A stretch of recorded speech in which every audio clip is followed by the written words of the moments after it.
Chapter 10, The Church, Reflecting the Light of Christ. Peter is a rock and a loving pastor. The account in chapter 16 of Matthew begins with Jesus and the apostles' arrival at Caesarea Philippi, a city that was 25 miles north of the Sea of Galilee. In this setting, Jesus asked the apostles who people thought he was. They replied that some thought Jesus was John the Baptist, others that he was Elijah or Jeremiah or one of the prophets. They wondered if Jesus was one of the great prophets who came back from the dead. Jesus asked them, "Who do you say that I am?"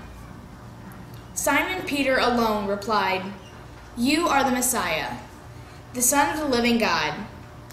Jesus praised Peter's reply, noting that he had arrived at such an insight through his own human abilities. Peter had received a revelation from God and had spoken from his faith. "Blessed are you, Simon, son of Jonah, for flesh and blood has not revealed this to you, but my heavenly Father." Jesus then proceeded to make Peter the rock on which he would build the church. Beneath the backdrop of a temple built on a rock and devoted to the idolatrous worship of an emperor, Peter, whose name means rock, is chosen to lead God's church. "You are Peter, and upon this rock I will build my church." Jesus went further and promised to give Peter the keys to the kingdom of heaven. That is, authority to shepherd the church. Jesus also promised that the gates of hell will not prevail against the church.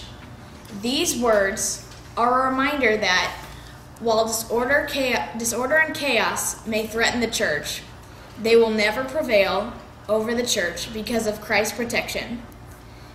This scene ends with Christ's prediction of his suffering and death. John chapter 21, verses 15 to 17, recounts a resurrection scene.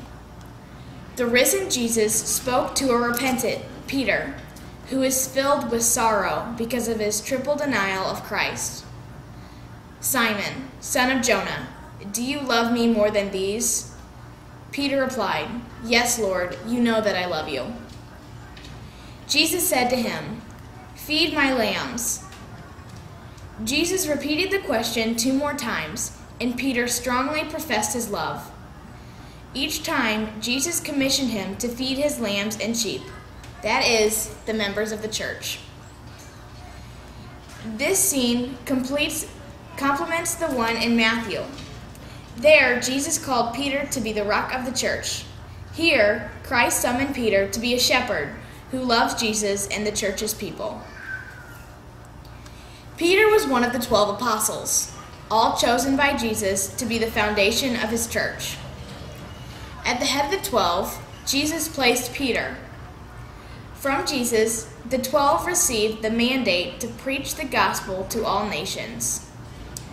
Peter ultimately made his way to Rome, where he died as a martyr.